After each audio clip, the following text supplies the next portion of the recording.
یہ جو recent 6 appointments ابھی تک ہوئی ہیں،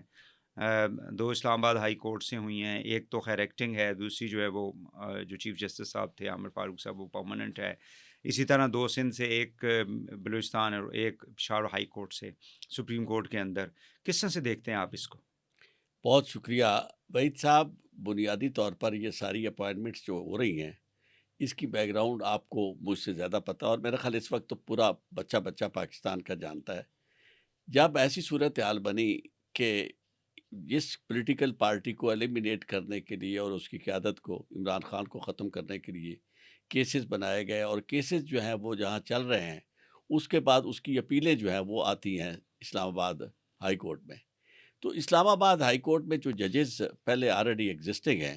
وہ ظاہر ہے کہ بطور جج کے آپ انڈورس نہیں کر سکتے ایک ایسی بات کو جو صریحاً غیر قانونی ہو، اور at the very face of it آپ کو نظر آئے کہ قانون کے جو تقاضے ہیں وہ پورے نہیں کیے گئے، انصاف کے تقاضے پورے نہیں کیے گئے. تو وہ ججمنٹس آنے کے بعد، اور اسپیشلی جب ان کو ڈرایا دھمکایا گیا اور 6 ججز نے اپنا خط لکھا اور انہوں نے یہ بپتا سنائی کہ حضور ہماری حالت تو یہ ہو گئی ہے کہ ہم جج ہوتے ہوئے اپنے گھروں میں محفوظ نہیں ہیں، ہمارے گھروں کے اندر گھس آئے ہیں اور ہمیں جس طرح پریشان کیا جا رہا ہے، یہ ساری چیزیں آئیں. تو اس کے بعد اب یہ گورنمنٹ جو ہے، چونکہ اس میں پہلے تو یہ ہوتا تھا نا کہ پولیٹیکل پارٹیز ہوتی تھی، وہ آپس میں کچھ انہیں کوئی خوف بھی ہوتا تھا کہ بھی ہم نے یہ کریں گے تو اس کا کیا نتیجہ ہوگا. اب چونکہ براہ راست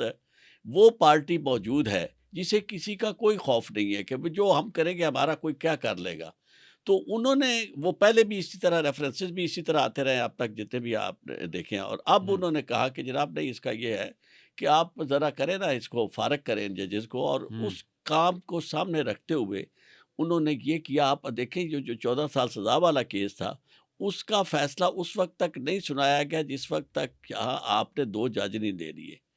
اور وہ جج جو ہے وکلاء میں سے ایک جو وکیل ہی ہے، لیکن جب وکیل وہ ہے جس نے باقاعدہ، آپ کو یاد ہوگا کہ رانا ثناء اللہ کے معاملے میں باقاعدہ اس نے فوج کی ترجمانی کی تھی کہ جناب وہ جو کیس جو تھا ہیروئن والا، اور وہ ان کا ANF کا وہ باقاعدہ لیگل ایڈوائزر ہے، اور کئی سالوں سے وہ گورنمنٹ کے لیے کام کر رہا ہے، اور گورنمنٹ کے لیے کیا براہ راست مقتدرہ کے لیے کام کر رہا ہے. تو ایسی صورتحال میں انہیں اپوائنٹ کر کے، اور پھر سب سے پہلے ہی جج، یعنی جو ابھی آئے ہی ہیں وہ حلف اٹھانے کے بعد پہلا ہی کیس ہے، اور وہ پہلا کیس بھی جو ہے وہ سارے سینئر موسٹ ججز کو چھوڑ کے ان کے پاس اور اعظم خان کے پاس. تو یہ بنیادی طور پر کوئی ہونا تو یہ چاہیے کہ جو true administration of justice is the firmest pillar of good governance. بنیادی طور پر ریاست کی، اور جو اس ریاست کو ریپرزینٹ کرنے والی حکومت ہے، اس کی یہ ذمہ داری ہے کہ وہ لوگوں کو انصاف مہیا کرے، اور انصاف مہیا کرنے کے لیے سب سے زیادہ امپورٹنٹ ہے ججز کی انٹیگریٹی.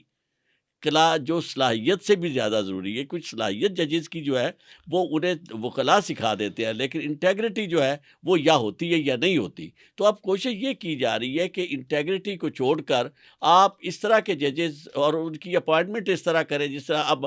سپریم کورٹ میں کون سی ایسی مجبوری ہے ڈھاک جج لگانے کی.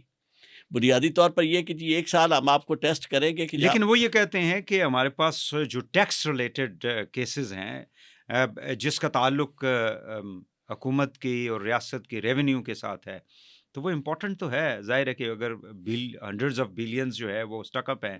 تو اس کے علاوہ بھی آئی تھنک کہ کورٹس کے اندر تو نہیں، لاکھوں میں ویسے آپ کو عرض کرتا ہوں، میں یعنی جسٹ فار مطلب دس از اے لاجک نا، کہ میں اس لاجک کا جواب دیتا ہوں. جی، اگر واقعی اتنا کام ہے اور وہ خدمت کر رہے ہیں تو پھر ان کو پرماننٹ کیوں نہیں لگاتے؟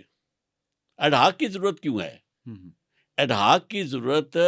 والی بات تو ابھی نہیں. آپ دیکھیں، میں آپ کو عرض کروں، جتنا نیچے سے کام آ رہا ہوگا جی، سپریم کورٹ نے تو اسی کو ہینڈل کرنا. اور دنیا میں جتنی بھی بڑی بڑی سپریم کورٹس ہیں وہاں ججز کی تعداد زیادہ نہیں ہے.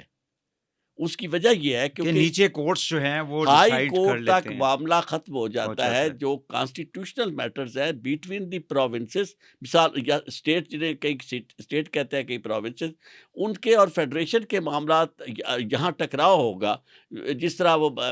یعنی they are called constitutional matters, تو کانسٹیٹیوشنل میٹرز کے لیے وہ آپ آپ پھر ہائیسٹ فورم پہ ہائیسٹ، جاتے اسی ہیں، لیے آپ دیکھیں نا ہائی کورٹ کا اکیلا جج پبلک سے ریلیٹڈ نہیں، چیزیں نیچے ہائی ہو کورٹ جاتی کا اکیلا جج فیصلہ کرتا ہے، ہیں۔ وہاں آپ کو کم از کم 3 جج بٹھانا پڑتے ہیں، ہوں، تو اس لیے یہ بات جو ہے وہ میں نہیں سمجھتا کہ کوئی اس میں صداقت ہو، یہ صرف لیکن قائم مقام جج کا لگانا جو ہے یہ کیا قائم مقام جج کے معاملے قانون یا میں آئین سے ججمنٹ آ چکی ہے آلریڈی، جی جی جی ججمنٹ نہیں، لیکن لا کے اندر موجود ہے نا نہیں اس لا کے اندر موجود ہے، میں آپ کو عرض کرتا جی ہوں کہ جس طرح کے بھی یہ ججمنٹس آئی تھی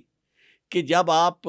قائم مقام اس صورت میں ہوتا ہے جب اتنی اشد ضرورت ہو جی، کہ جی تو آپ وہ کو کہہ رہے ہیں نا اشد میں ضرورت ہے سن نا، لینا اس جی کا طریقہ کار یہ ہے جی کہ آپ کو کیا اپوائنٹ کرنے کے لیے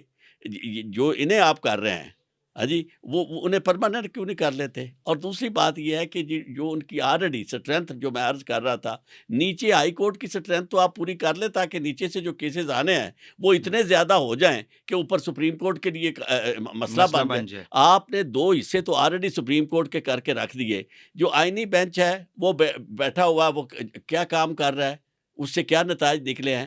اور مجھے یہ بتائیں کہ سارے کے سارے آئینی بینچ کے پاس کیسز، آپ سیاسی کیسز بھیج رہے ہیں